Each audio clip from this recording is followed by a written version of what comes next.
दोस्तों, अक्सर बड़े लोगों की चाहे कोई भी हो, जैसे कि कुछ सामान खरीदना होता है, जैसे कि कोई मूंगफली या सब्जी वगैरह, जैसे कि अंगूर खरीदना हो, या दुकानदार से वह एक चीज उठाकर उसमें से खा लेते हैं और उससे पूछते हैं कि भैया इसका क्या भाव है, क्या मोल है। ऐसे ही करते उनसे रेट पूछते हैं और दुकानदार भी इस बात पर कोई गुस्सा नहीं करते कि अक्सर लोग हैं ये ऐसा क्या ही करते हैं। और खाकर वह देखते हैं, उसके बाद वह पूछते हैं कि इसकी क्या रेट है।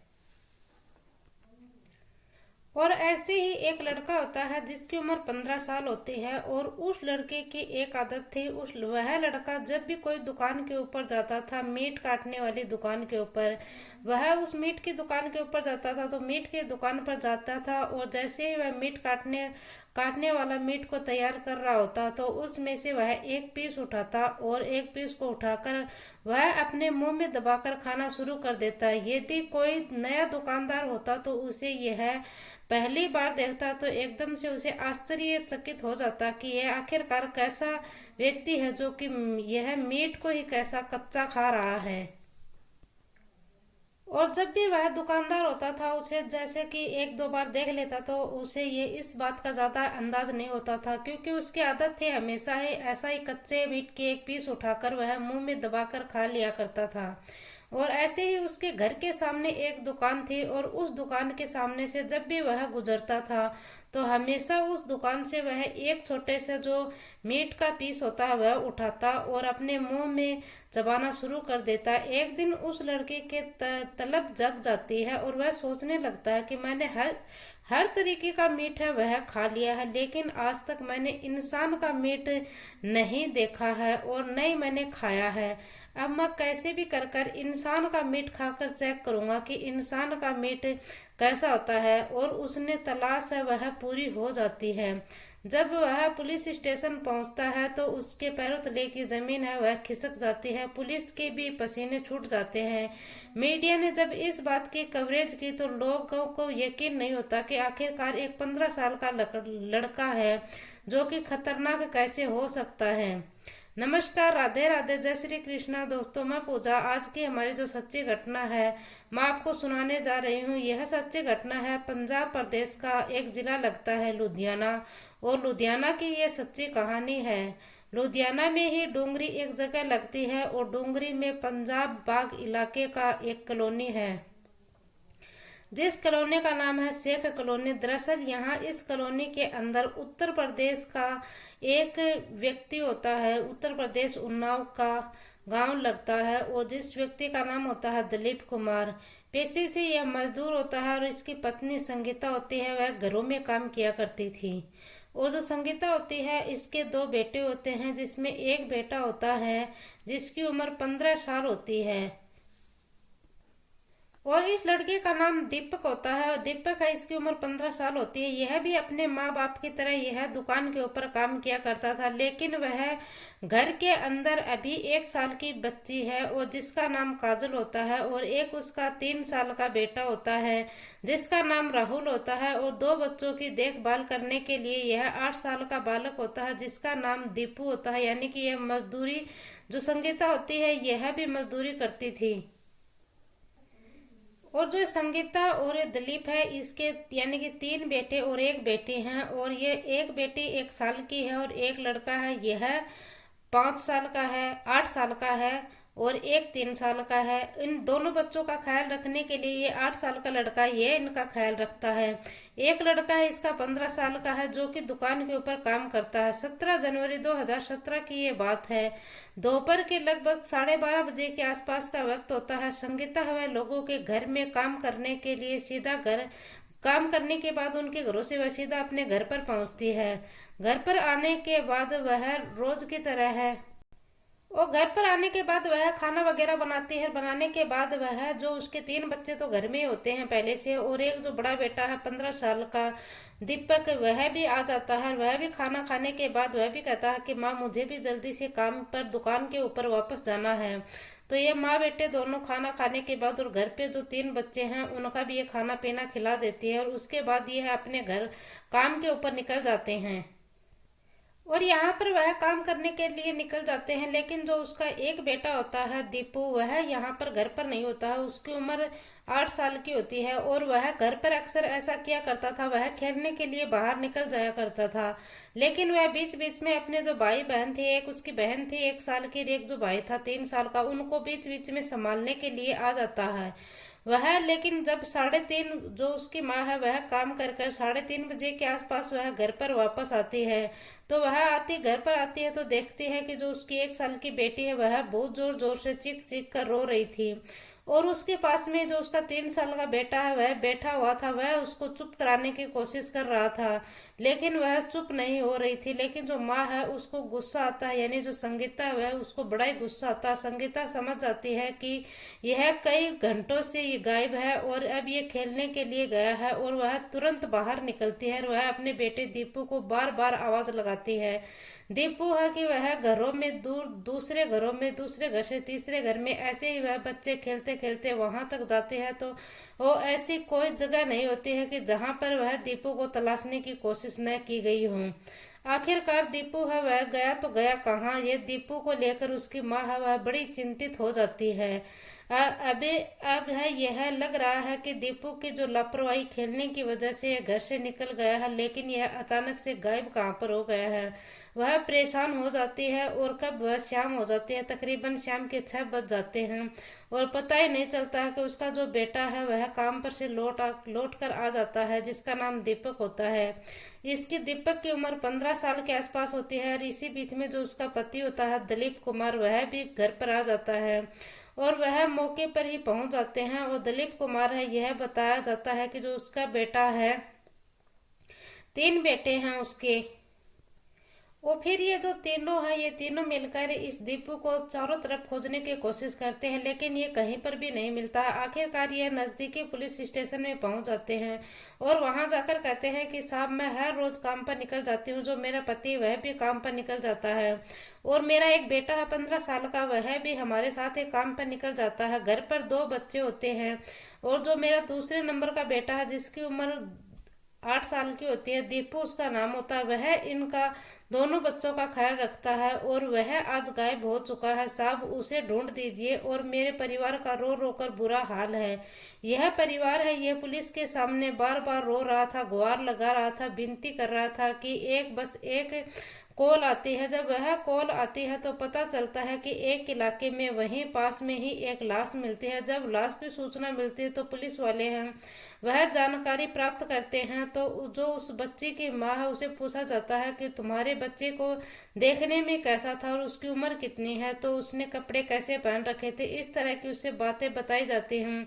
तो वह जानने के बाद पुलिस है वह मौके पर पहुंच जाती है और देखती है कि जो एक बोरी होती है और उस बोरी के अंदर लाश है और लाश के 6 टुकड़े कर रखे हैं, और 6 टुकड़े को देखने के बाद पुलिस को उनको वो जोड़ने की कोशिश की तो इनके सीधा पोस्टमार्टम में दिया जाता है।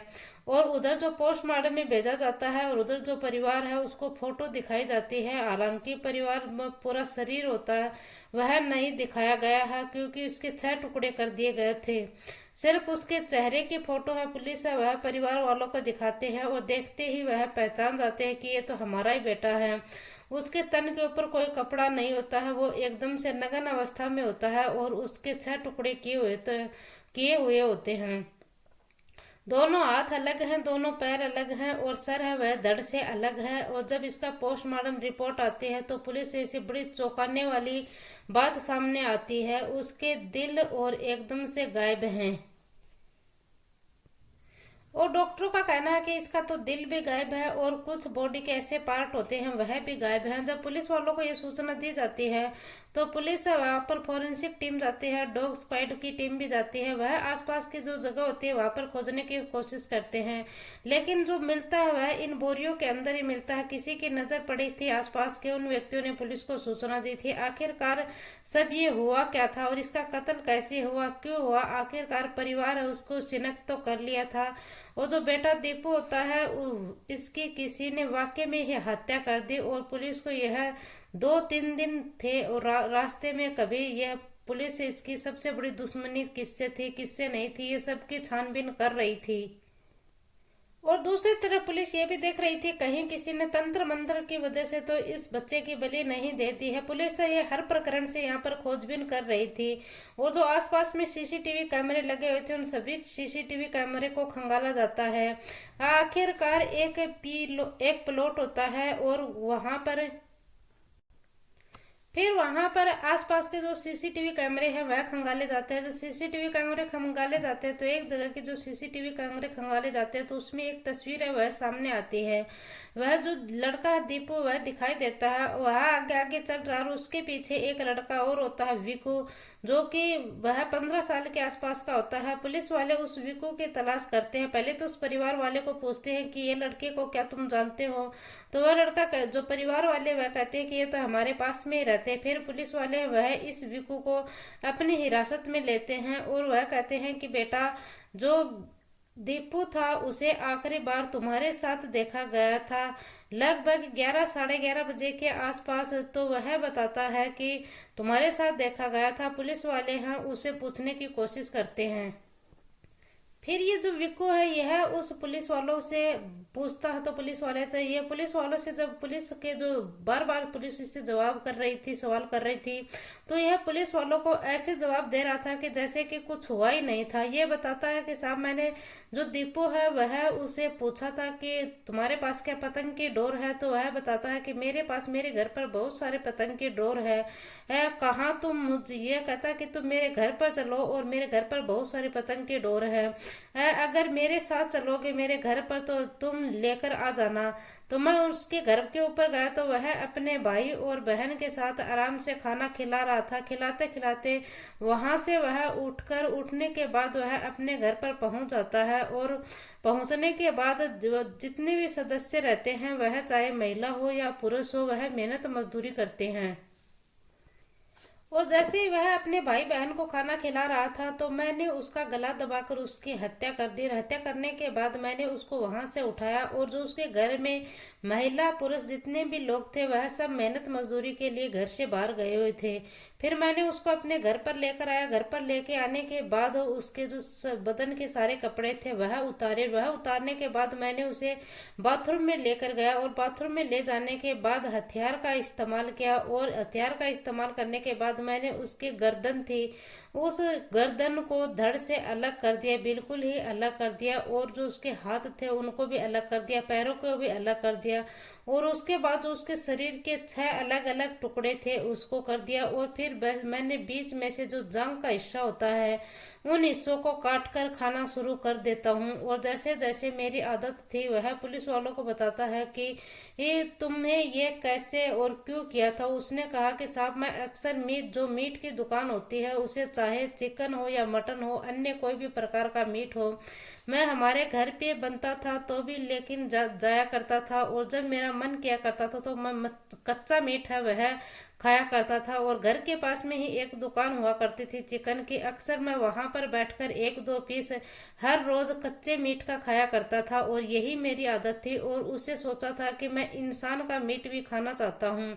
मैंने देखना चाहता था कि इंसान का मीट कैसा होता है और यह खाने में कैसा स्वादिष्ट होता है। और इस तरह का जो स्वाद था, स्वाद परखने के लिए ही मैंने यह सब कुछ किया था और उसका मीट था वह मैंने खाया था। उसके बाद फिर ये क्या करता है उनके टुकड़ों को, और फिर वह सोचता है कि आखिरकार मैं अब इनके जो जो बॉडी के टुकड़े हैं इनका करूँ क्या गा। और फिर जो इसका जो ब्लड बहा था इस ब्लड को भी ये इकट्ठा करता है। इकट्ठा करने के बाद जो उसका ब्लड है वह भी पीता है। वह ये सब टेस्ट करने के लिए, इनका स्वाद चखने के लिए, परखने के लिए यह सब कुछ किया था।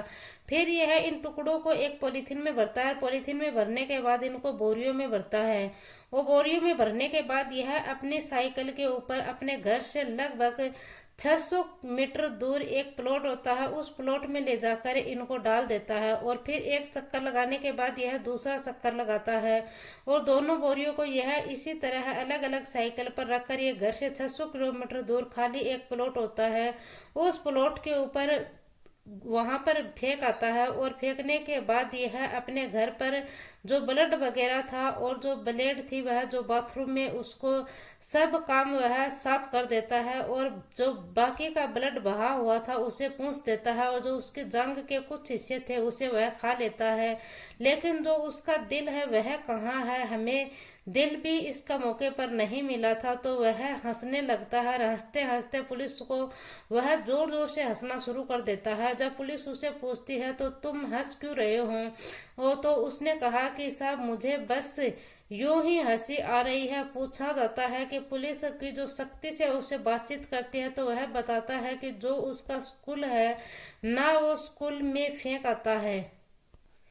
और ये जो बिक्कू के परिवार वाले हैं यह बहुत ही गरीब फैमिली से होता है बिक्कू, और बिक्कू गरीब फैमिली से होने के बावजूद जो इसके परिवार वाले हैं वह चाहते हैं कि इस बिक्कू को हम वो इसके अच्छे से नजदीक के एक अच्छा स्कूल होता है उसमें इसका एडमिशन करा रखा था। लेकिन जो इसे स्कूल जरूर जाता था लेकिन इसका स्कूल में पढ़ाई में बिल्कुल भी मन नहीं लगता था। यह पढ़ाई की वजह से अक्सर यह पिटाई हुआ करती थी इसकी, और यह घर से हर रोज यह स्कूल के लिए तैयार होकर जाया करता था। और जो इसके घर में बाकी महिला पुरुष सब होते थे यह भी काम पर जाया करते थे। और जैसे ये घर से भी रोज खाना लेकर बैग लेकर अपना स्कूल के लिए जाया करता था, लेकिन यह बैग लेकर जाया करता था लेकिन ये गलियों में घूमता रहता था पूरे दिन। और यह जब स्कूल की छुट्टी होती तो उस छुट्टी के वक्त ही ये घर पर आया करता था, ऐसे एक्टिंग किया करता था जैसे कि वह स्कूल जाकर आया है।